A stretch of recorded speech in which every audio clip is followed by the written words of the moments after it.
Sweet. Okay, we're good. That's good. That's good. All good, man.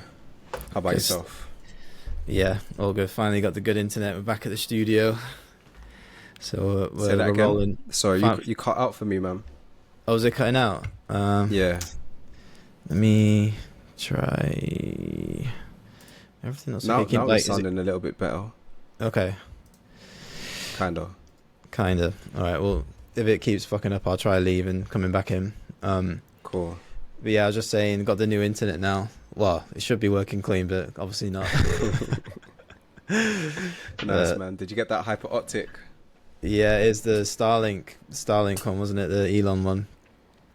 So I had the disc for ages. I just needed to get the disc installed on the roof, so it kind of like has a hmm clear view of the sky. But yeah, we're flying now, man. Have We're you flying now. have you noticed any difference? Oh yeah, massive.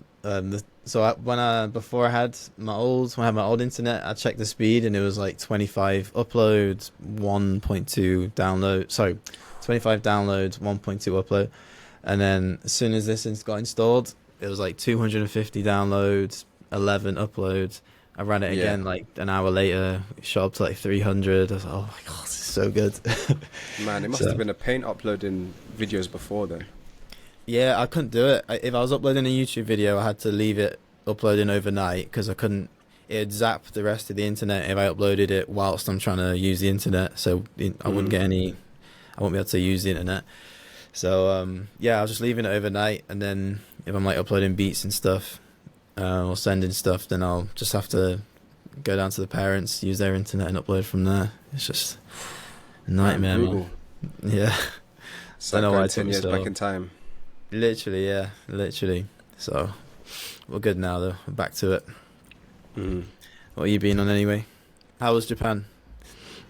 It was good. It was nice. Nice little trip. Yeah, Amazing food. Man, had some of the best meals I've ever had in really? Japan. Yeah, man. It was so good. That's sick. That is I'm sick. not really. Every time I go to Japan, like the first time I went, I wasn't a fan of sushi. Then I had sushi there, and now I love sushi. And Hmm. then the same thing this time happened. I'm not a fan of ramen. Had the craziest ramen I've ever had, and now I'm just thinking about ramen again. Like, it's so good. Nice, man. So good. Nice. In the 30 club now. Yeah. The last one. Yep. Yep. Damn. How's it feel? How time flies. Yeah. Yeah. Does it feel any different, or you just feel the same? No, I feel the same, but I think the whole 29 was very, how can I say, that feeling of damn, I need to kick in. I need to kick on a little bit. Yeah. I don't know Yeah. if you had this kind of feeling. Yeah. Definitely. Yeah. It started happening. Yeah. Literally 29, 2024. I was just like, fuck, maybe I should start looking at like having to buy a house and putting some money aside, for later on, and just doing more grown up shit really. Mm. Before I was just kind of throwing everything into music and just putting everything into that. Whereas, yeah, now I'm like, okay, I got this money. Let me just put this to the side. Let me maybe start putting some money in investments and just be more grown up, I guess. Mm. Yeah, Yeah, I hear that. I hear that. yeah, Yeah, aside from that, really, no, not really too much more different. But I think maybe 30 is still on the edge. Maybe when we hit 35, 37, that's when we'll see like a big radical difference between the mm. 20s. Yeah. I think maybe it's just like it's probably just a physical thing more than anything. Like, once you start getting on a little bit, then things start breaking down. You have to start doing more to keep things how you feel in as a young person.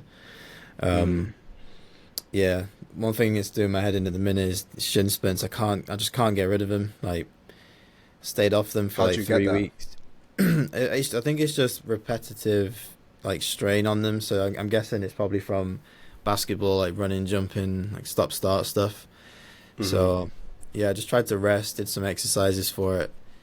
Feels okay, but like I went for a run yesterday and it still feels like still not right there. I can still feel it every now and then. I feel like if I was like 22, probably would have gone in like a week, and then that was it. So I hear that. Yeah, I feel like around these ages, you really gotta take care of yourself even more. You know, you gotta be more proactive rather than reactive, so you last. Because these are the years where you can easily just kind of fuck off, drink all the time, eat what you want. In your 20s, you can really do that and it won't show. Yeah. But nowadays, in your 30s, it will show a bit more. You start putting on a bit of that little belly fat that becomes harder to get rid of when you get older. The face starts getting puffy, you know? Yeah. Yeah, I just listened to one of Rogan's podcasts with Tom Segura, and they just keep bringing up Bert Kreischer because he's like, he drinks so much, like every day he's just drinking like cocktails and stuff, and his face is like a balloon, it's like bright red all the time, and it's crazy how much it can affect you. I think you don't think about it when you're in your 20s, but then kind of instill some bad habits, and then you just kind of keep drinking or eating shit through until your 40s, and by that point it's kind of not too late, but it's a lot harder to get to the point where you want to be. Definitely. I've heard once you get into like your late 30s and your early 40s, putting on muscle and things like that, being in the gym becomes a lot more difficult. Whereas if you just front load it now, all you have to do is maintain, I guess. Yeah. Even maintaining is discipline, but still, it's better than having to do a whole overhaul. Yeah, exactly. And I feel like if you don't kind of just keep strong, you don't have to be like strong, do you? It's just like, you know, you can bench near your body weight for 1 rep, you can squat, you know, a decent, you know, just the main movements. As long as you can kind of keep that strength early, then kind of prevent injuries later on down the line, you know, just like bad knees and bad hips and just the stuff that's like that degrades if you don't keep it strong over time. So but yeah, it's going to be interesting this next decade. We'll see. Yeah, man, apparently 30s is the best decade, the best years, so have to see what happens. They say it's a lot easier than your 20s. I hear that. How would you even rate your 20s? Did you have a good 20s? It was fun. It's just weird. 20s are weird, man. I feel like you're just in this constant state of not knowing if what you're doing is the right thing. I don't know if it's like a confidence thing or like you compare yourself too much or you watch what everyone else is doing. But I don't know. I just felt like you're just kind of in a weird state. Even doesn't matter like if you get some success and whatnot. You always just feel like you're in limbo. But at the same time, it's fun though. That's the exciting part about it. It's more. If I don't know if it will not feel like as much of an adventure in my 30s, but in my 20s it felt like very spontaneous. What would you say? I think I had a good 20s. I think it was very fun, and I did a lot. I also think I worked really hard too. Yeah. Yeah, I'd say that. I worked hard. I definitely played hard. Yeah, I think it was good. I can't complain, you know. I can't complain now, you know what I mean? Like it's a good life. Yeah, no, I definitely hear that. Yeah, I think it's been a good 20s. I think we're quite lucky in the sense that we kind of knew fairly early on that we wanted to do or we just kind of had a passion like from an early age. Some people kind of find it a bit later on. But yeah, I think we hit it at a good time, you know, in our 20s, and now we can kind of not settle down, but you know, just now we've kind of got our groove with it. But do you feel like you're in a space where you do want to slow down or settle down or anything like that? No, not really. I think settle down, I probably worded that wrong, but I think just more intelligent with just like the way we run business, you know, working more efficiently instead of just grind mode. Like grind mode is necessary in the beginning, I think, because obviously you got that mindset, you just got all this energy. But obviously we've been doing it full time for a while now, haven't we? So it's like that fire is still there, but it's like it's different. You know, it kind of slows down a little bit. So you have to figure out how to work a bit more. You know, work smarter, basically, put money in the right places. So yeah, it's kind of tricky. Yeah, man. Where's Jay today? He's in He Nice, said he's man. on holiday. He's in. He's he's living up France. in Nice. Oh yeah, I just seen the WhatsApp chat. He's in Nice for his girlfriend's birthday. Who's also turning 30, I think, as well. Yeah. I think hers is this year as well. Mad, All the everyone, 30s, man. Yeah. Yeah. Some madness. But yeah, I feel good though. I think 30s is it's going to be a good decade. I think it's going to be fun. Well, have you got any goals to hit before you're 40? Anything like poking out at the minute? No, I wouldn't say I've got goals to hit before I'm 40. I just have goals in general, you know. I don't really I haven't put a timeline on anything. Because the way how I see it, if we're talking career-wise anyway, or music, this is kind of just my life.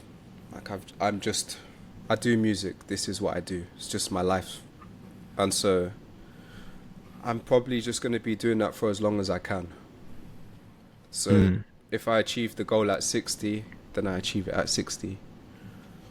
The only thing I can say really, though, that's going to be consistent, is I just always want to keep doing music and keep getting better. Because I do want to be...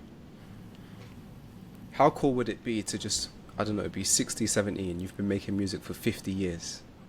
The knowledge that you're going to have. And even though things will change, just...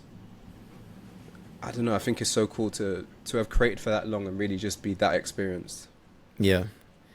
Kind of morph into like, I can't remember that guy's name, but he's like I don't know what his role is. I don't even think he knows what his role is. He helps... Oh, Rick Rubin you're talking about with the white hair?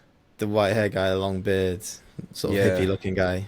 Yeah, could be that kind of role, you know, get a bit older, you have all this wisdom. Yeah, he's literally like a wizard. The way how he talks and everything is very spiritual and very profound. Yeah.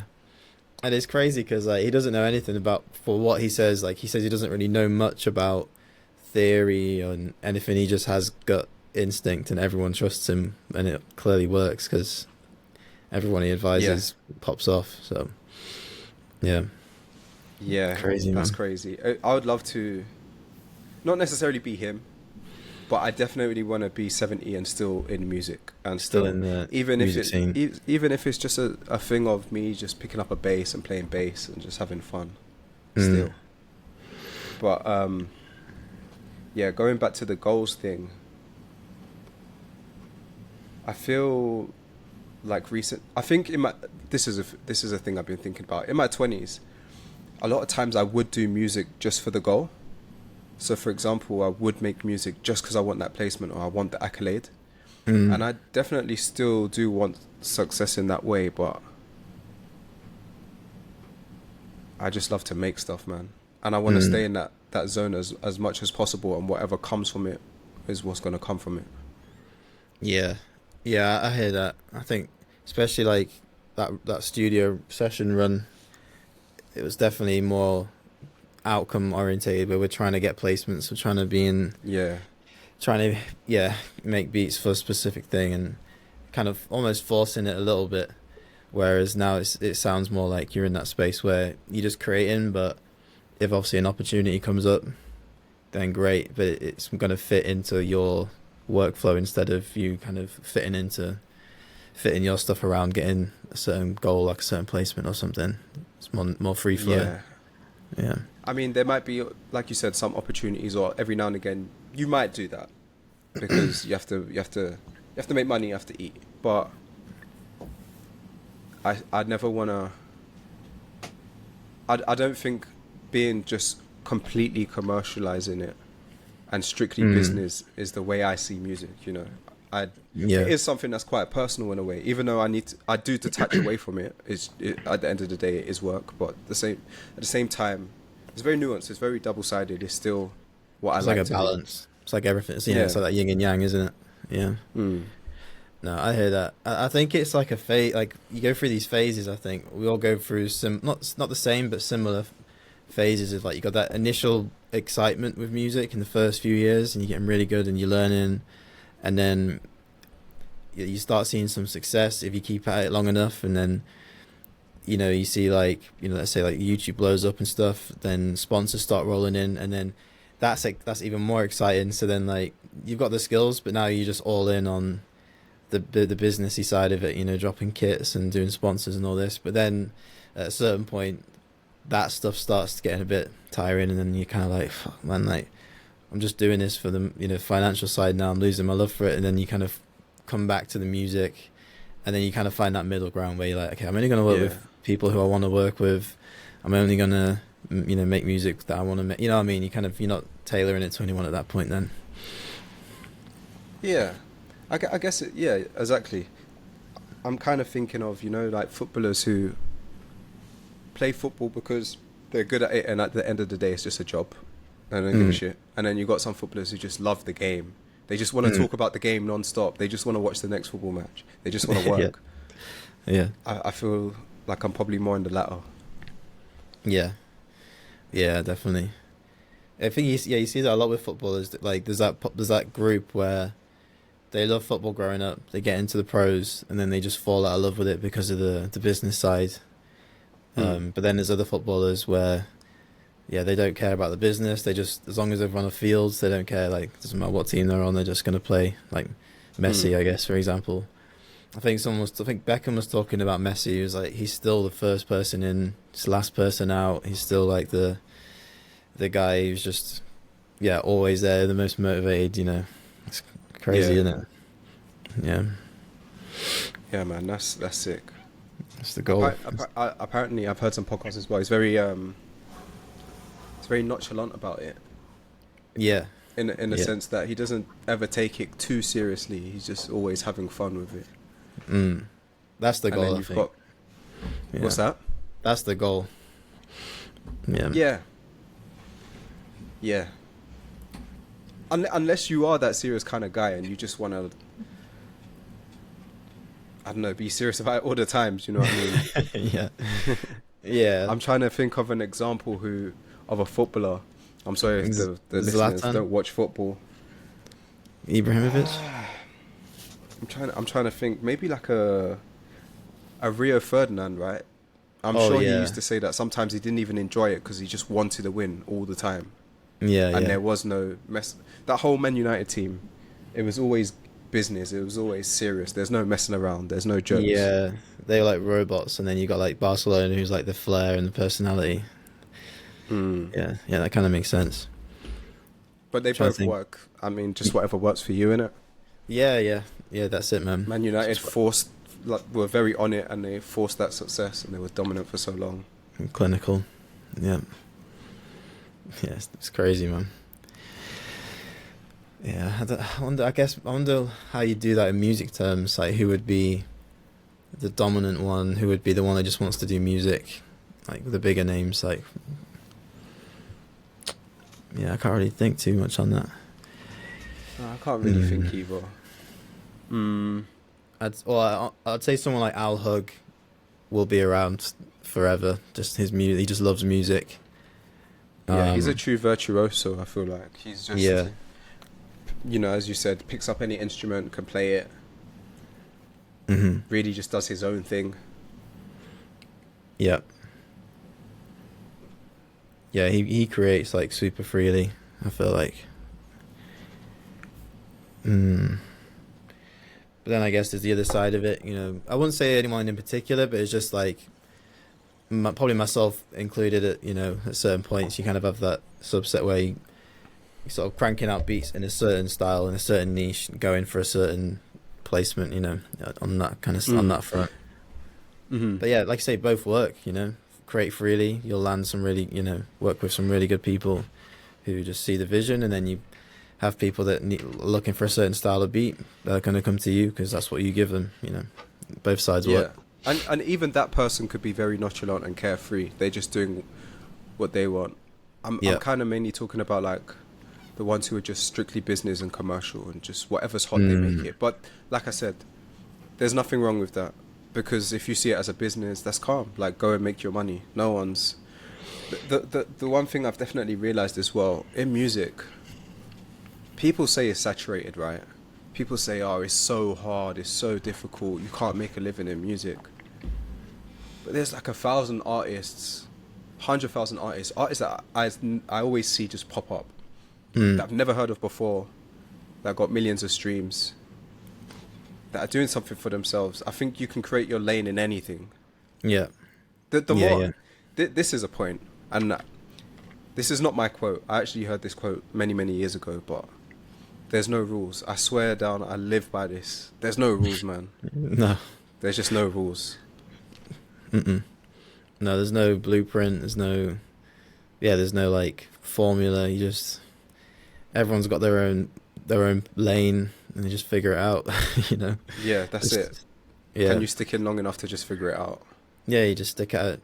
And yeah, like I said earlier, it's not an age goal. It's kind of like it happens when it happens. And even when it happens, like that's part of the process. Then it's like, hey, well, then you got to kind of maintain that and figure out where you want to move next with it.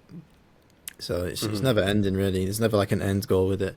The only time there's an end goal is when there's like a definitive end goal. I think that kind of happens at the top level, right? You got guys like Tyson Fury, who got that goal of becoming like lineal world champion or whatever it was, and then he just went off the rails because he did what he wanted to do. He was only in his mid-20s, did it, and then he was like, what else is there to do?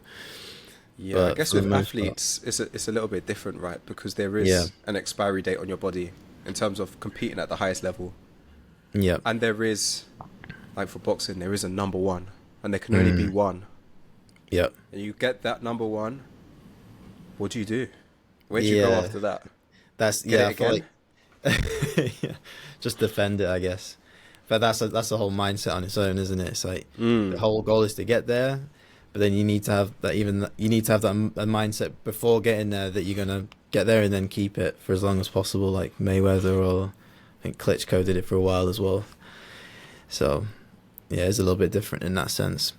And even with boxing or combat sports in general, it's even more brutal because you get that number one spot, and you could be as good and as smart and as intelligent as possible, but there's no beating Father Time. No. You're just going to age yourself out, do you know what I mean? Yeah. Whereas at least in music, I would like to think that the older you get, the better at music you'll get. Maybe the less tapped in and the less cool you might be, because you're not the younger generation now, but on a technical level, on a way to express yourself kind of level, articulating your ideas, hopefully you should be way better than you was when you first started, or at least the first 5 years, let's say. Yeah, for sure. And I think if you hold on to like that mindset that you were speaking about earlier, where you're not specifically going for certain goals, like you're not super outcome orientated, it's more intrinsic. The more intrinsic it becomes for you, like if you can hold on to that, and you just hold on to like that mindset, throughout your whole time making music, and let's say you have like a peak of success, I don't know, in your mid-30s, you've got that core fan base there. It's kind of like a good example is like 50 Cent. I know he's obviously still pretty popping, but he doesn't release music. He can still sell out an arena because he's still going, and he hit his peak early, but his music was so like real that it's kind of stick around. He sticks around for people, for everyone's lifetime. So, but then on the flip side, I'd say someone like I guess like a lot of the people that came out of X Factor, they kind of, or like Britain's Got Talent, they kind of, Simon Cowell kind of manufactured a boy band. Apart from One Direction, that was like a big one, but there's a bunch of ones that came out after that, and artists who they kind of put together themselves. They just kind of come and go. They've still got somewhat of a core audience, but and they can still tour and they're still making a living off of it. Which again, if that's the goal, it's cool. But I guess it's just a different way. Again, just a different way of doing it.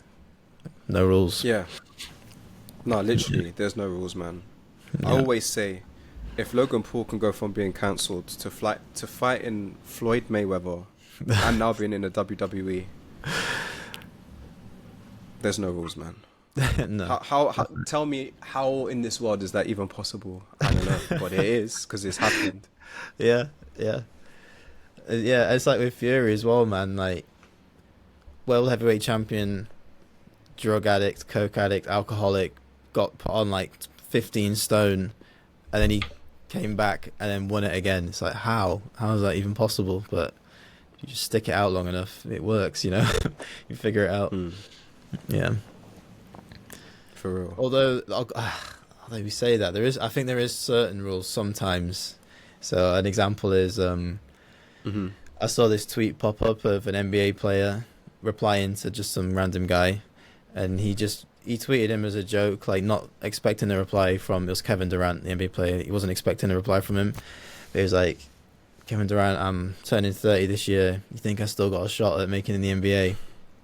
And then Kevin Durant replied, he went, maybe, but are you 6'8", you can jump higher than everyone and strong and can shoot the ball? And the guy was like, nah. He's like, yeah, you're probably not going to get in then. It's like, probably for the NBA, there's probably certain, not rules, but I think, yeah, for sure, as a professional athlete, it's a lot.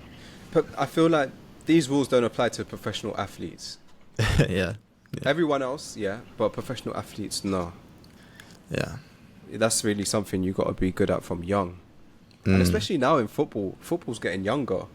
Back in the days, I feel like the average age of a football team was a lot older than what it is now. When I was looking at Chelsea from like 2012, 2008, I'm sure the average age was like 28, 29, whereas now it's probably about 21, 22. Yeah. The foundation's like super young now. And then you got some older players here and there, but yeah, nowhere near as much. I don't know why do you think that is? Few reasons, maybe. Perhaps you develop your motor skills when you're young, and that ball control and stuff like that. When you're so young, you're more malleable. And so the more you learn as a kid, this is just pure bro science, but I'm guessing like the more you can take in as a kid, the better player you can become faster. Yeah, that's true. But then again, there is something to be said for experience. But it seems like that's not really... Maybe football's in a cycle right now where experience is... It's less about experience and more about youth. And I think it's also a business decision, because if you're building players super young and you're building them from their academy and you introduce them into your team and you sell them for just pure profit. Yeah. I was just about to ask, like, it's got to be some kind of business strategy with that as well. Yeah, their contracts can be a bit cheaper sometimes if you're just getting them right out the academy versus the guy who's won 2 Champions Leagues, has played for Real Madrid. Bit like Casemiro versus Kobe Mainoo, for example. I don't know if you know these guys from Man U. No, not really. But Casemiro is like the experienced guy who's played for Real Madrid and won everything. He comes to Man U, 350 grand a week, versus Kobe Mainoo, who comes out the academy. I think after a couple of good games, then he gets that 6-figure contract. Right. But it's not 350. No. Yeah, no, that makes sense. I think it's the same in... it's getting similar in the NBA. Apart from LeBron, obviously, he's like 15, basically, still playing. But he's again, like the Ronaldo of NBA, right? Yeah, pretty much. But again, that's just business. Like, superstar, he's still healthy, he still can play. So they're going to keep him on the best team or the most popular team, the Lakers. And then, I was watching this documentary on this ref who fixed games, basically. So, like, he'd miss certain calls, or he'd put players to the free throw line, or get certain players out of the game. So it gave... He openly admitted this. He got... So basically, it was kind of behind the scenes. It's a really good documentary. So he had some ties, or one of his boys had ties to like this guy who put huge bets on for the mafia. Um, and he was like, well, and he had a really good eye for like what teams were going to win on what on a given night. Even a team that looked better on paper, he knew would lose to a certain team because a certain ref was reffing that game, and they didn't like a certain player on the other team, and he knew that one guy, the refs aren't going to like. So he kind of could predict, and most of the time he was right. I think it was like 70% of the time he was right. So yeah, basically he would tell this guy who was going to win. The guy would put the money on, the bet would come through, he'd make some kickback off of it. So he was making money from these predictions. But then he got to a point where he was betting on his own games through this guy, and then he was just kind of almost rigging the games by getting more players, giving one team more free throws, so that because basically pro basketball players, they hit every free throw for the most part, so they're going to get more points if they're at the free throw line more often, and they'll not call fouls on certain players. And so it's kind of like a whole business thing as well, and that's like a conspiracy with the NBA. Well, it's not a conspiracy, like he even said it, like the commissioner would tell him after he called a foul on Michael Jordan, he went, don't call that on him next time. People will pay tickets to come and see him play, so we need him in the game. So so the better players get special treatment basically, because they're putting bums in seats. Well, that's a mess, man. Yeah, it's really fucked up. There's so many videos of proof of it, like some crazy foul that like Jordan would do, like throw an elbow. Kobe like elbowed this guy straight through the face, didn't call it nothing. Yeah, it's mad, but yeah, I guess it's just a business thing, isn't it? Football's a business, basketball's a business. Music's a business. Music's a business as well. Life is a business. Who's doing numbers, man? Yeah, yeah, that's it. But yeah, man. But even though the business can be, I think the music industry definitely has a bad rep in general, especially with record labels and stuff. But it still fascinates me. I love learning about the music industry and learning about record deals and structures and the whole business side of it too. Yeah, for sure. How it's made and stuff. It is kind of interesting, man. I think that's a good thing that everyone should really do, really. Just stay learning it, because the more you know, the less likely you're going to get screwed over, by a business. Because I guess, like, their business, they're trying to get the best deal. So if you allow them to fuck you over, then it's kind of on you as well, Yeah. You should be aware. Sometimes it's not even a fact. It's not even a thing of letting them fuck you over. It's just your position. Yeah, your leverage. Your leverage, really. Mm-hmm. What can you negotiate? And if you're starting out or you haven't got the records yet, you might just have to take that shitty deal. Well, you don't have to. It depends on where you are. You know what I mean? It's all very... It's quite nuanced, isn't it? Yeah. Yep. Where do you stand on all that stuff now? I know a few years ago you'd take a pub deal, but that was back when you were doing like trap and stuff. So what would that look like for you now? I think at my core, I feel like I'd always want to be an independent. However, I do understand the power of a label. I do understand how it can elevate a career, and I would be open to it if the deal was right. If I could be in a position where I could leverage a deal properly. Yeah. I think if you was to ask me, would you sign a deal today, a 360 deal? I don't think the terms would be favourable in my direction. So maybe it wouldn't make sense. But I'm definitely open to it. Yeah. I guess, it depends, doesn't it? Do you know what? I was just thinking about this. Would it make more sense to hire, instead of, I guess with a label, you're getting an advance up front or whatever you negotiate.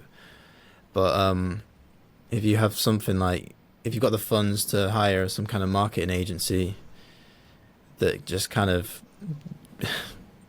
do everything for you, like they kind of have the whole plan of how they're going to blow you up, and they've got credits to back that up. That could be an option as well. The only reason why I'm saying this, I watched the Liver King documentary on Netflix the other day as well. Okay. And he basically just had a marketing agency. He made the product, the Liver King stuff, and then he had an agency just build the story and kind of just do everything. And then they just come around, film, kind of tell him what to say or like tell him what to do to a certain extent. And obviously he had to approve it, but yeah. And then he just blew up because of it. He was doing it for a long time before everyone knew about him, and then obviously wasn't getting any kind of traction. But as soon as he just hired this agency, they just did everything for him, and it went crazy. So Yeah, no, that's a very valid point.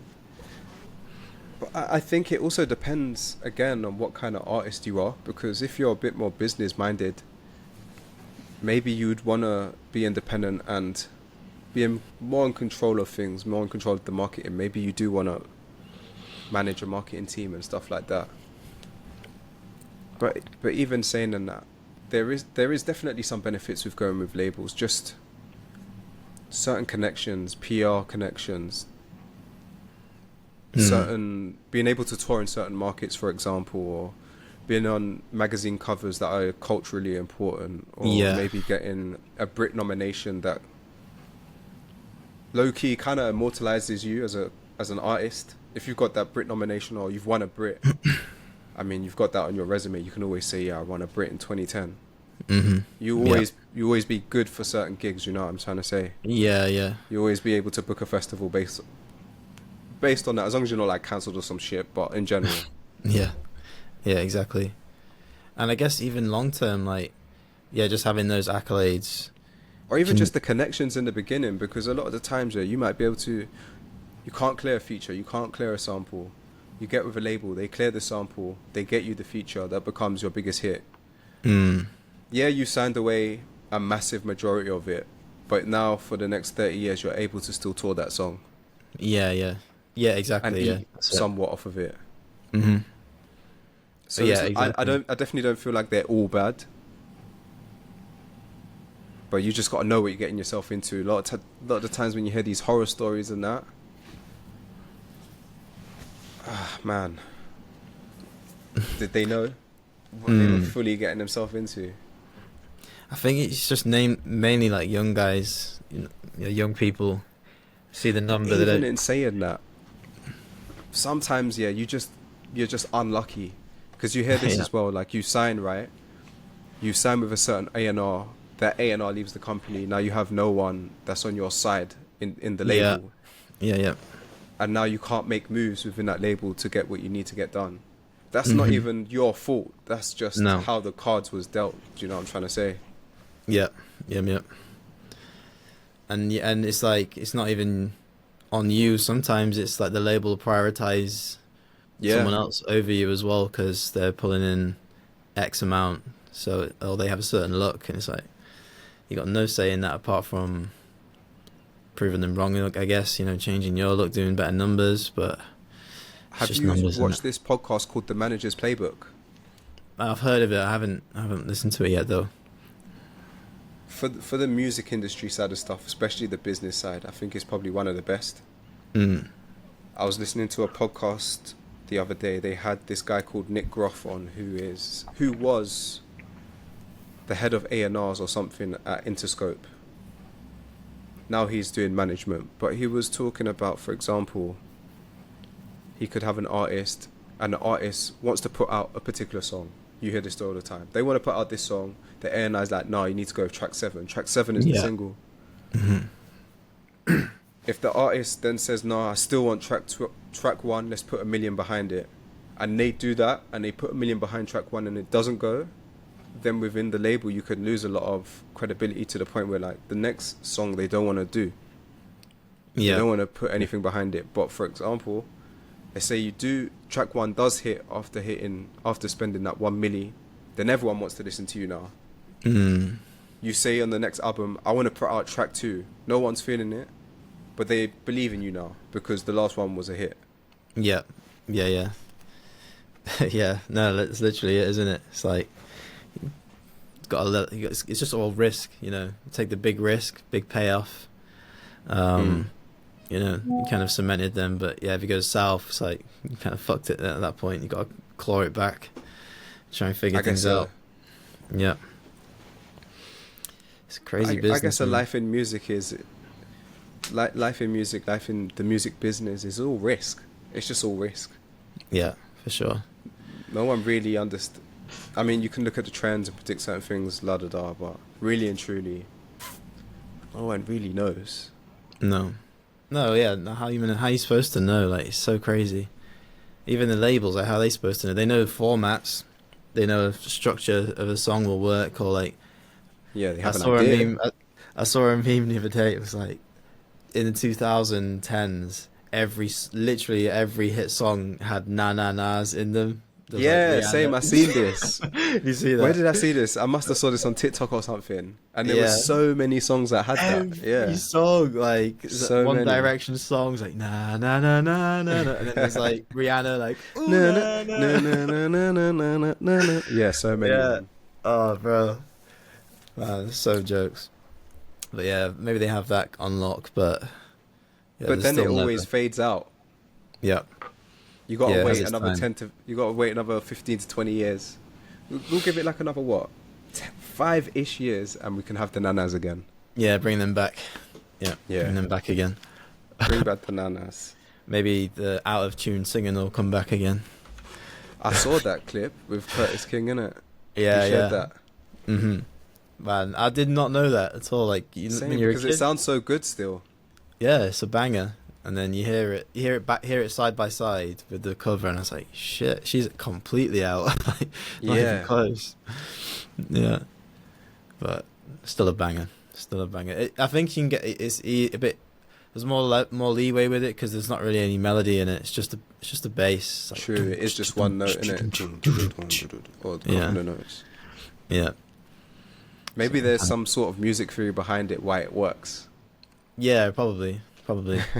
She's But probably that's like crazy that. in between notes, you know. Probably just Yeah. yeah. Who knows? But even then, compared to the cover, the original was so much better. Oh yeah, It being it's slightly way out. better. It sounded way too clinical. The Mhm. cover, yeah, yeah, man. It's jokes. Have you ever noticed? And honestly, it depends on the day. But if I listen to Congratulations by Post Malone, yeah, Oh man. sometimes I feel the 808 is off, and sometimes I feel like it's on.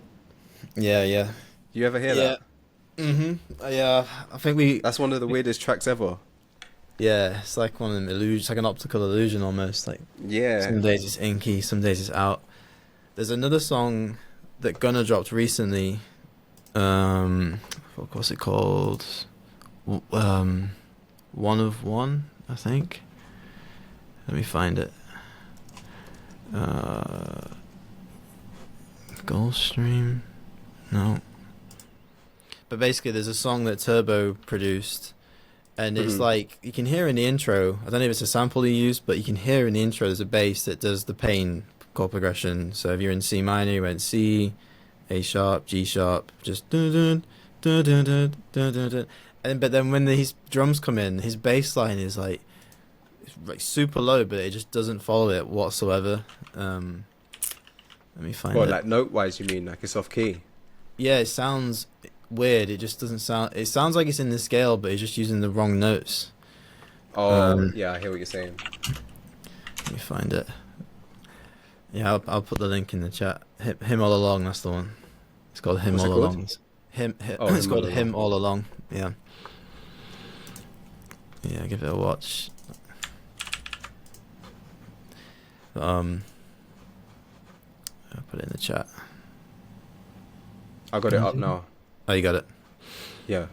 It says dun dun. So you're saying in the dun. intro? So the intro's good, Oh wait. and then wait for it to drop.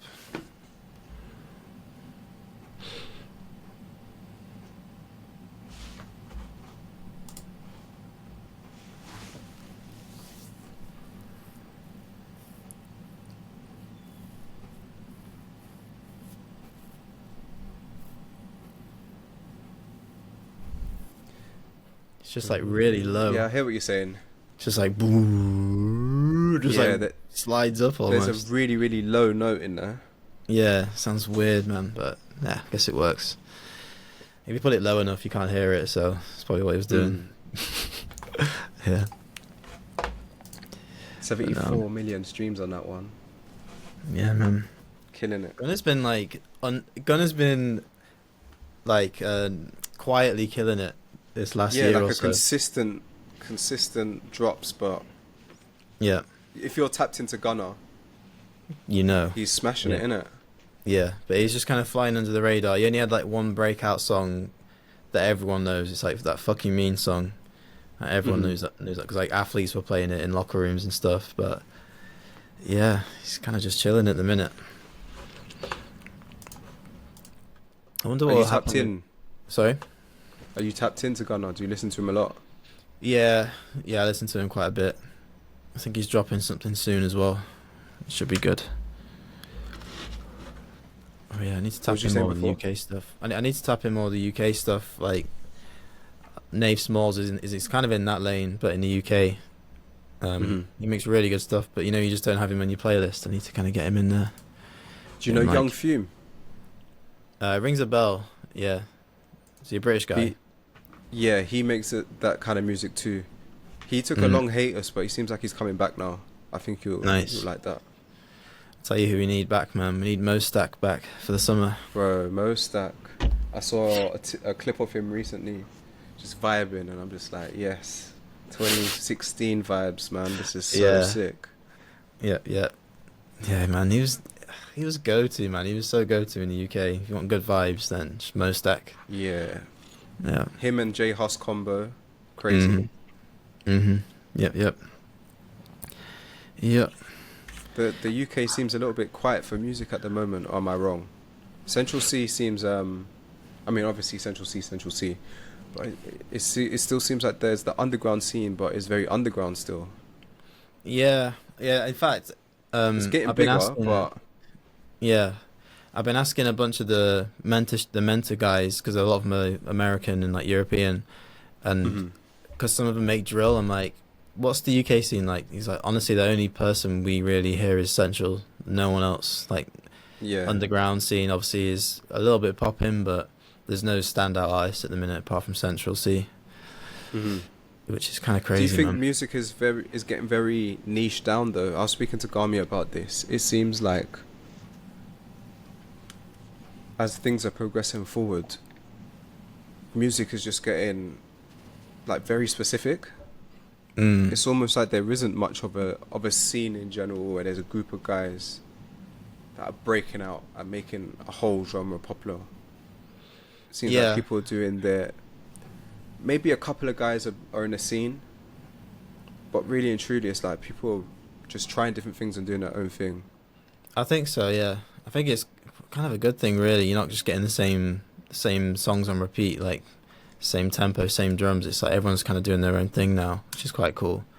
Um, and I think you're right. Yeah, like everyone's niche down, and then occasionally there'll be some breakout artist, but not crazy breakout to the point where they're known worldwide. You know, like Eminem or 50 Cent, but they're breaking out in their niche, and it's they're killing it. You know, like Yeah. have you heard of Big X the Plug? Yeah, I saw him very briefly in Coachella. Oh, sick. Yeah, yeah. So yeah, he's killing it, man. Like he's got his own lane. So he's almost like Yeah. Biggie, but with like kind of more trappy. He's Yeah. definitely got a deep, like unique voice and everything. But then you got guys like Yeet, who's like super underground, who kind of popped out, sort of Hmm. somehow just figured it out and popped out, but he's still kind of underground. Yeah, man. That's what I'm saying. There's so many new guys. I don't know if you heard of Two Hollis. I've been listening to Two Hollis recently a little bit. No. His music is like very kind of yeet-ish in a way, but not trap drums. Okay. Almost like, well, trap drums, but an electronic kind of bounce sometimes. Mm. Okay. So it's kind of different. But Yeah, yeah. Hybrid. yeah, I'm always discovering new people. Yeah, they're popping up all over the place, man. They're actually popping up constantly. Even like on my feed, I'll get ads from artists promoting their music, and it's all good, it's like really good stuff. Mhm. Um, yeah, some really good music coming out. Are you still interested in dropping your own songs? No, I to be honest, I only did that first one as a bit of fun. You know, I had that weird year. Was it last year? Yeah, last year was just a weird year for production stuff. Like, I felt like just a bit lost with everything. So I was like, fuck it, I'll just finish this song and act like an artist for a couple months and have some fun with it. Mm-hmm. Yeah, I'm not really making any music or like doing any artist stuff at the minute, really. So it was fun. Maybe I'll do it again in the future as a one-off, but just more of a Yeah. passion project than anything, really. Mm-hmm. Yeah. Yeah. Yeah, I'm starting to do some grown-up stuff now. Start looking into investing some So, money. say that again. Sorry, you cut out a little bit. Sorry. Yeah, I was just saying I'm starting to do some grown-up stuff now. Looking into Oh yeah. some investments and stuff. Nothing crazy, just S&P 500. Just put some money in there. Nice, man. Just let it grow, hopefully. So I've got some. Yeah. I've been putting money in savings. It's like 4%, which isn't bad, but it's only like 0.5 over what inflation is. Mm-hmm. So I looked at S&P 500. My mate mentioned it a while ago. Like he said, he's doing that, and it's been going up like 10% a year. I was like, yeah, fuck it, I'll just try that instead. Seems more, seems reliable, low risk, but a long-term play. Nice, man. That's when you know you're growing up, when you start to invest in. Put money away. Yeah, man. Especially as self-employed people, we probably should be, since we're not gonna get like a guaranteed pension or anything. Exactly, yeah. That's kind of where I'm thinking at the minute. So, yeah. Are you doing anything like that? Nah. No. I'm gonna be honest with you. I'm still very I take big risks still. I'm still. There will come a time where I need to invest and put money aside in that, but I feel like I'm still playing more of an aggressive kind of role. I'm still trying to use my money to invest in my music and just level up. Yeah. As much as possible. Mhm. Yeah, no, that definitely makes sense. I think I got an investment, but aside from that, that's the only one. Right. Yeah, I think that's probably a good play as well. Like I say, no rules, so it's like go aggressive with that down that lane. Payoff could be huge, and then maybe that payoff you can then put into investments or whatever. But for the meantime, yeah, it makes sense to go for that. And yeah, there's no time on it, is there? I always get those clips pop up. Everyone wants to blow up as quickly as possible, or just be successful as quickly as possible. But I keep seeing those things where it's like Kevin Hart didn't blow up until he was like mid-40s. What's his name? The guy that does Amazon. He didn't. What, Jeff Bezos or whatever? Yeah, like his business didn't take off until he was in his like early 40s or like late 40s or something. Morgan Freeman was a big example. He was like in his 60s or something when he blew up. Oh shit! Wow. Something like that. Maybe in his late 50s. So he must be really old now then. Yeah, man. He's super old. Let's see. I feel like actors generally blow up in their 30s and 40s. Yeah, a little bit that older. experience. I always feel like the actors that blow up in their 20s don't hang around for too long. Some kind of slip through the cracks. Yeah, he's 87 now. Whoa. Damn. 87. Wow. That's mad. And he's still doing voiceovers for Metro Boomin. Whoa, that is insane. Same with Samuel L. Jackson. Like, he's getting on a lot now. Let's see. He's 76. Still putting out movies. Harrison Ford, 82. Denzel, 70 years old. God damn, Denzel's 70. So he was like, what, late 40s when he done Training Day? That's crazy. Yeah. Yeah, it's crazy, man. Puts it into perspective, doesn't it? Yeah, I guess so, man. I guess so. Mad. That's good for us guys, man. At least we're still got another 20 years or so before we blow up. I mean, hopefully before. But shit, if it's 20, it's 20. It is what it is. Yeah. Well, I also think as well, like obviously blowing up would be amazing, but we're still like good, you know. We're still doing what we do, our passion like for a living. So Yeah. we're already ahead of, you know, most people. Kind of just didn't give up, kind of persevered. Yeah, no, It's that's like, definitely a massive blessing. mm, yeah, but Being like we able get to do this. to wake up when you want, and things that I don't really necessarily would say I take it for granted, but they're easy to look over. Yeah, Just the fact yeah, that you're able to wake up when you want to, and kind of structure your day how you want to. hmm, Oh, I'm gonna make music now. Oh, I'm not. I'm gonna take the evening off. yeah, yeah, Right, that yeah, is such exactly. a that's a blessing. Yeah, it is, man. It's a blessing, and it's a blessing in the fact that it almost forces you have to be disciplined with it. 'Cause you can just kind of not do anything, and then you know everything goes downhill.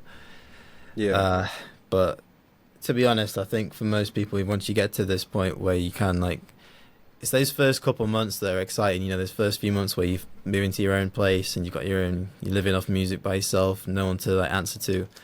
That's the exciting time. Once it settles down, you kind of think, okay, well, I'm the only guy, so it's all on me. So I've got to keep this going somehow. So that's when you kind of develop the discipline and the habits and Hmm. keeping everything running. You know, so Yeah. It would be interesting one day to have like a Metro Boomin or someone like that who's had all the commercial successes to just get his perspective on what keeps him going. Because you always mm, hear, oh, it's just about the journey, it's just about the journey. And personally, I think it is just about the journey. It's all yeah, about the fun. But a lot of people definitely want just like, to get the success ASAP. yeah, And then after that, you know how we was talking about with Tyson Fury or whatever, after that, what's next? hmm, It yeah, would be because good like to speak to someone on that higher level who's gone through all of that. What's the next why? mm, yeah, they're still going. Yeah, it's kind of like DJ Mustard as well. He blew up, got what he needed. It's probably laughing I to the love bank. those stories that of guys who go quiet for a couple of years and then come back with just like an absolute smash and just take Yeah, over yeah, again. yeah, I love yeah. seeing that. Yeah, it's true because I feel like Mustard was a big example of that. He kind of just not disappeared. He was still about, He had but his peak, then he went yeah, away. he went Then he away came back again 10 years later with another peak. with the big one of the biggest songs of the decade.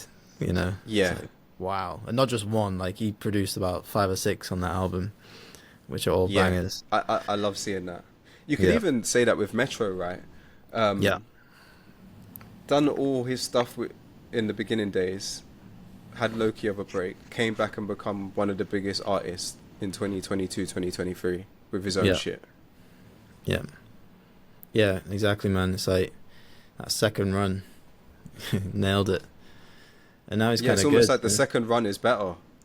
Yeah, yeah. You got to go through that huge peak, ride the success, dips off. But maybe I don't know what he was like mentally, but maybe in the trenches for a few years, like fuck, nothing's working, and then keep experimenting. You know, found a new kind of a new sound, but it was still like classic Metro, and then yeah, that Mm. one goes again even higher. So it's like But that's so. Don't you find that like want something that's so exciting about being a musician as well?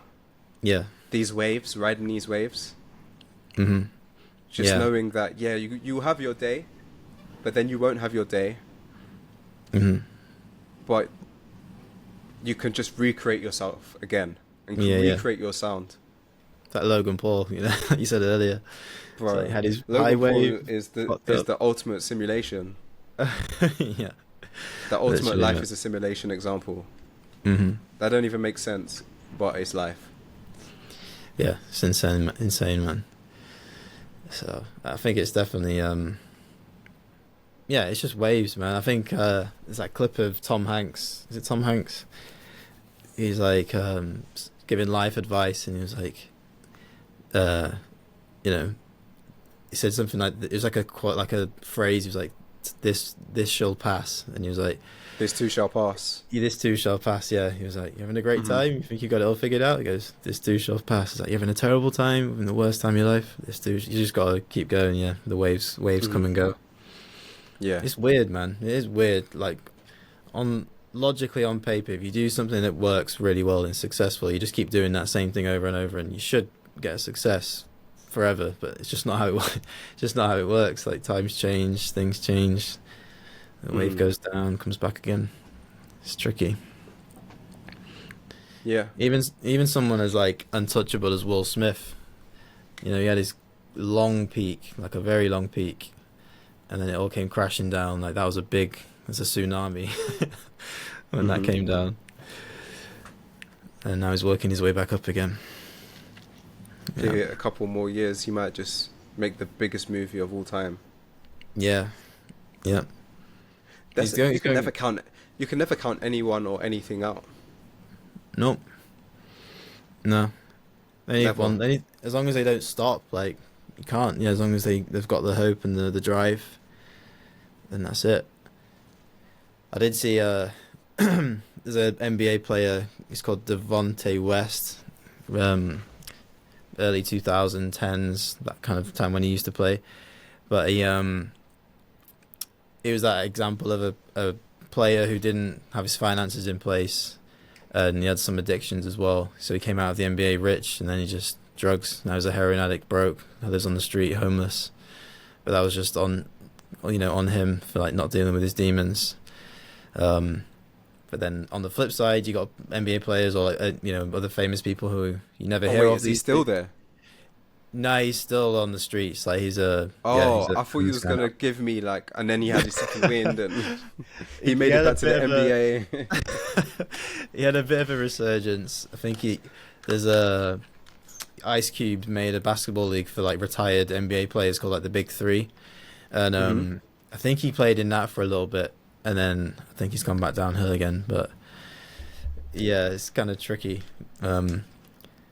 And then I guess there is a good story called this guy called Gilbert Arenas, and he had some like gun incident in a locker room, and it fucked his NBA career, and he kind of lost the love for it, and everywhere he went, like the story kind of followed him. But then the other guy who was involved, um, his life went to shit. Like he got really paranoid, got loads of guns in his house. He killed someone trying to find the guy that robbed him. Whereas Gilbert Arenas, he kind of just stayed away, kept himself clean, and now he's got like a really really popping podcast with like a bunch of NBA players that he used to play with, and it's like a comedy show. It's really good. Hmm. So that's like can go either way. It's just on the person really. Yeah, I didn't realize you was really like tapped into NBA like that. Yeah, man. I used to be not so much these days. Like I'll catch up with the playoffs and stuff, but when I was younger, I was like really into. I wanted to, well, stupid dream, but I wanted to be like pro basketball player when I was younger. I was like my Yeah. dream. Um, and then yeah, played through uni and stuff. And I was like, yeah, that music's the one. Did you follow a team and everything? Yeah, in the beginning was the Celtics. They had like some Hmm. really good players, but then once those players left, I realized it wasn't the team; it was just the players that I like. So I just follow players at that point. Yeah, Mm. yeah. Did you ever find out with football, like Chelsea support, right? Oh man, yeah. Yeah. I was balls deep in football. That was my. I mean, even to this day, I still like watching football, but not as much as before. When I was a kid, like every weekend, I got to watch the games. I got to watch the highlights. I know everything about every single player. I know where he started, where he played, where he's from, why he's not playing. I knew everything. Yeah, So my ball knowledge, I'm not gonna lie, my ball knowledge is top tier, man. on It's point. really good. Yeah, it's on point. Lesser now of the newer young players, but definitely, I'd say from like 2004 to 2020 for sure. Mm. It is a good one then. If the internet was as accessible as it is now, and Mm. if being able to blow up is as accessible as it is now, would you have Mhm. done something in football over music? I mean, yeah. As a kid, as a young boy, it's a common dream to want to be a footballer, and I was definitely one of the kids that wanted to be a footballer. But I realized very early on, I think when I moved into year 7, when I started secondary school, I wasn't good enough. Not technically, my ability was okay, right? But it was more of a mindset thing. I just didn't have that dog that I saw other football players have. I would have like mad performance anxiety. So I could be the best in training, but then come match day, I'd get really like shaken and nervous, and I couldn't keep my cool. So I was very inconsistent. So I knew very early on that I couldn't be a football player. But then when I was like a low key dream, it wasn't something that was number one. But when I was like 15, 16, because I knew I couldn't play at the highest level, I was coaching heavily. I had teams that I was coaching, kids. I was coaching very competitively. And part of me wanted to get into football coaching. But then I analysed and was thinking, okay, 10 years of football coaching, could I stick it out? I don't know. But then something like music, can I do 10 years with nothing? Yeah, easy. It was like an easy yes. Yeah. But no, that makes sense. Let's say if there was like a totem pole of goals, it was like MMA fighter, doctor, music. Coaching was a bit more down. Yeah. It was still something on the back of my mind, like maybe it's like a plan B. Yeah, I guess it's a less risky, more reliable. Something it's like having that, like plan B. If this doesn't work out, I'm going to coaching, figure that out. But I don't think the life of a football coach is easy at all. You're not really becoming a football manager until you're in your 40s, 50s, really. And even then, as someone who hasn't played professional football, that's like a very low chance. There's only a few of them. Even professional footballers are not even getting opportunities. You hear guys like, I don't know if you know, like Sol Campbell or even Wayne Rooney talking how it's very difficult to get opportunities to coach professionally. Yeah. No, that makes sense. I guess you could pivot though, like I say, if you could have if TikTok and Insta and YouTube was prevalent back then, would you have pivoted and done something like, I mean, not exactly but like the F2 freestylers or Nah. I'm just more of a football fan rather than... Yeah. Apart from wanting to be a footballer and definitely not being good enough, nah. Yeah, some things are best kept being like a passion that you get away from life stuff to go and watch and enjoy and do, like football or basketball. Then that's what you can see why certain athletes fall out of love with playing. They've got it all, like on paper, they've got the money and everything, but the business is so corporate and businessy that stuff can kind of get to you, I guess. And I feel like it's even more out of your hands in football, because I've seen, for example, in my secondary school, ballers. I'm talking like incredible talent that didn't make it, but guys who, in my opinion, they were good, but they weren't the best players, make it. We had a guy who was playing for Tottenham, and I think now he's playing for Fulham or Reading or one of the teams. He was a good baller, I'm not going to lie. In the playground, he was good. But out of his friend group, he wasn't the best.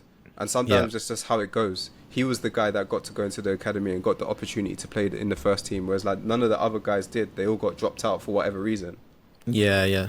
Do you know what I think? I don't know how it is for football, but I think in basketball terms, obviously physical attributes play a big part. But I think they seem to look for obviously skill and flair, and obviously actual ability to play is super important. But they also look for more of the mental side of it and how they deal with certain situations and how they play as a team. Sometimes people can be amazing like individual players, but put them in a 5v5 basket, on a court, they can't do anything because everyone's in the way. So it's there's all those other things I guess they kind of have to look out for. And probably same with football, can they run? Have they got stamina? Have they got a gas tank? Can they pass? Can they shoot? Can they dribble? All the attributes. They got it all basically. And even then, coach might just not like you that day. Yeah. He has his guy that he prefers, and he's going to play him, and you just don't get that opportunity to really prove yourself. That's just how cruel it can be. Yeah. Just pick the wrong day to to go on trial, going to the academy. So same, but I guess though, like with music, it's kind of a good that there's some of it still applies. Like you'd have to be right place, right time. Things have to hit at the right time, but you get like unlimited shots at it. Whereas in football, We can keep, don't. yeah, exactly, Yeah, exactly, yeah, man. yeah. By the time you're 18 and you're not playing at least semi-pro, it's going to be tough, man, It's really to get tough. that opportunity. Yeah. You hit 21 and you're not in a team, could be over. I'm not saying it is, that there's always anomalies, man. Mm-hmm. There's always Yeah. anomalies, and of course you'd want to be the anomaly, but it's just a lot harder. It's tricky. Yeah, it gets really tricky. Hmm. Yeah. I think boxing's quite a cool one. I've got one of my boys. I'm gonna go see him in Sheffield. He turned pro, like 2 years ago, maybe a bit longer than that. Hmm. But yeah, obviously I follow him. I used to play basketball with him at uni. And he was like super driven. Like he's not super athletic, but he just outworks everyone. Crazy, crazy tank, engine. Mhm. Really like ultra competitive. Like there was one time during the summer we used to train like a couple times a day, once in the morning and stuff, and really have like a proper off season because they just let us use the facilities, which was good. And there was one day I was in there and I was just giving him some shit because he was missing shots. And then he's like, "Fuck, you come in here and play me 1-on-1. Let's go now." And I was like ego at that time, so I played him, and I was shooting well. Like I hit all my shots. Like he wasn't getting the ball. I wasn't even dribbling. I was just shooting free, just hitting them.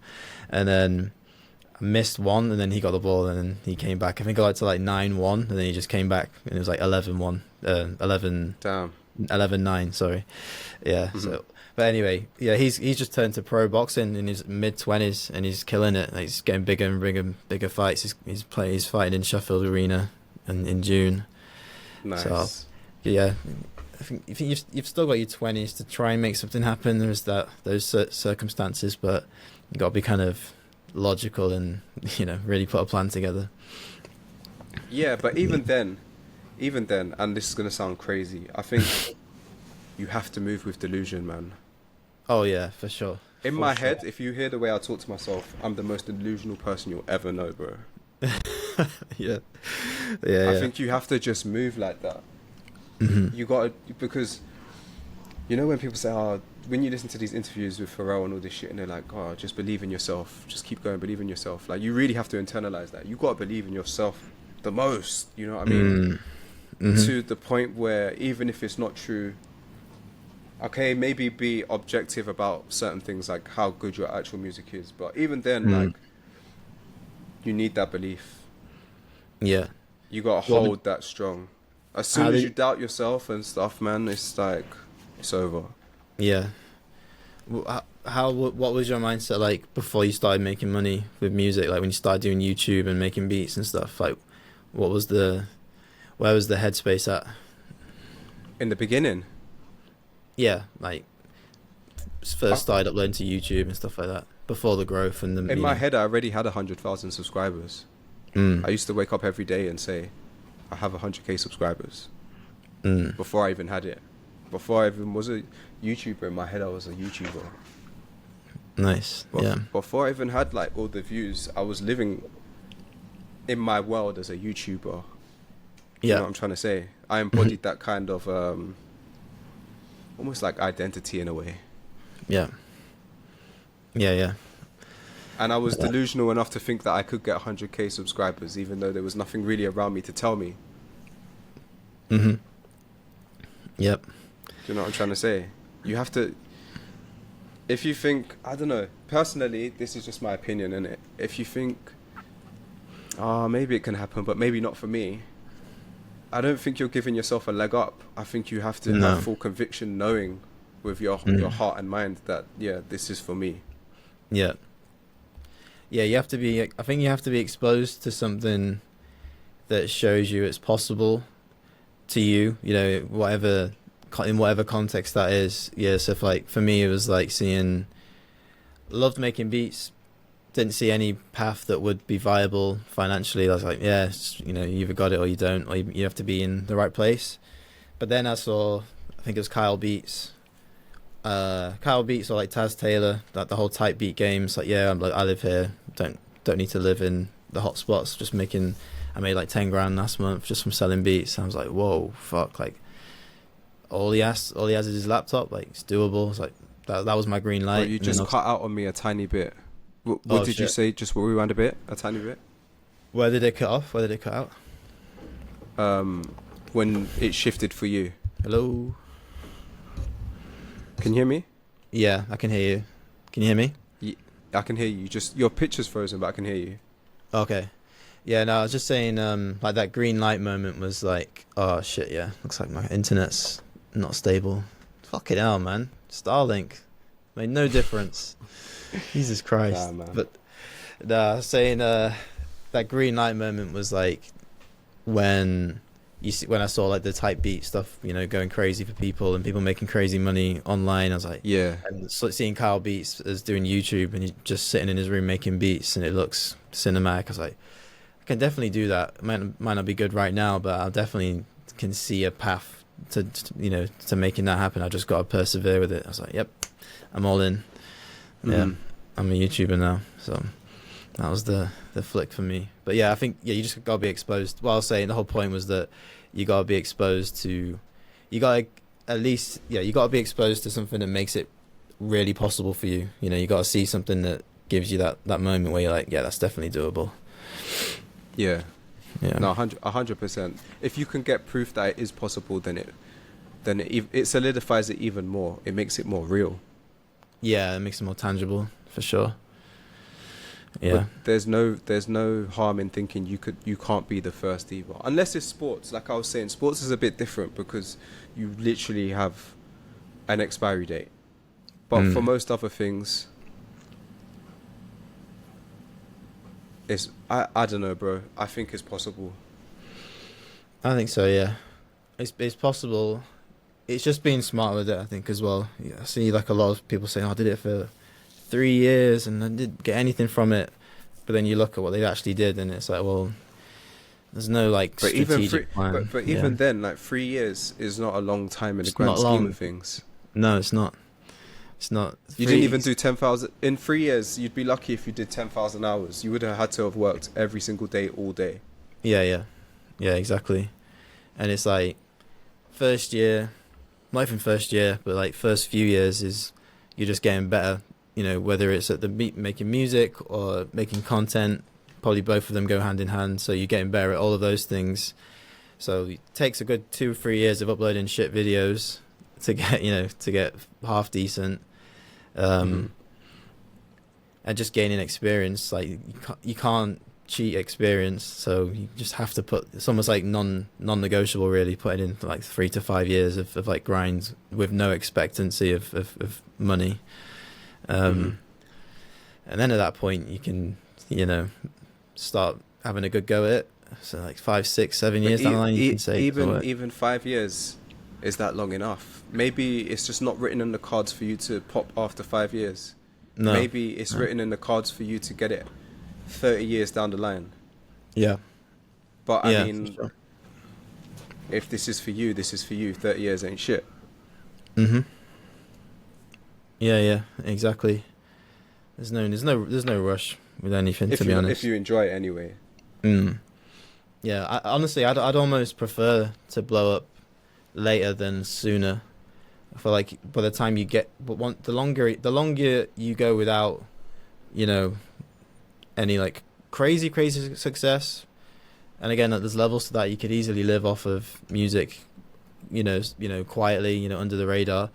But the longer you go without blowing up is probably better, because you kind of the longer you go without blowing up, the more equipped you'll be mentally and within your skill ability. The more equipped you'll be to deal with it, you know, and made the most out of it when it comes. So. Yeah, no, I hear that. I definitely hear that. Yeah. I do just want to say something though. Even though when I say 5 years is not a long time, it might take longer. There's always nuance to this, because you could just be doing something wrong. Maybe you just need to analyze what you're doing, be a bit more objective. Yeah. And honestly, maybe maybe it's just not for you. But I guess that's a personal one that you'd have to figure out for yourself, innit? Yeah, you have to do it to figure out if it's for you or not. Yeah. Yeah, maybe you thought it'd be a certain kind of lifestyle and the way you'd live your life, but you get into it and then it's not really what you thought it would be. So you just make a pivot. Maybe the music is just not there yet. Maybe it's not good enough. But that's not to Yeah. say that it can't be Mhm. with more time. Yeah, and I guess just getting around people who are a little bit better than you to help along the way too. Okay. Hire a mentor over here. Come on. But no, yeah, it is nuance for sure. It's not just like do 10,000 hours. You know, you could be doing 10,000 hours of the wrong thing. It's not going to make you any better, but there's nuance to it. But you just use common sense, you know. You just got to keep cracking on and learn as you go. Yeah. Yeah. For sure, man. Yep. All right, man. I think that's a good place to wrap up. What do you think? Yeah. Cool. Cool. Yeah, it's a long one today. Hour 20. Not too shabby. Cool. All right. I appreciate you guys for listening. We'll should be back to all three of us next week, and maybe one other producer called Loner. So that should be a good one. But yeah, man. So, Take care, guys. right, guys, Peace. take care. See ya.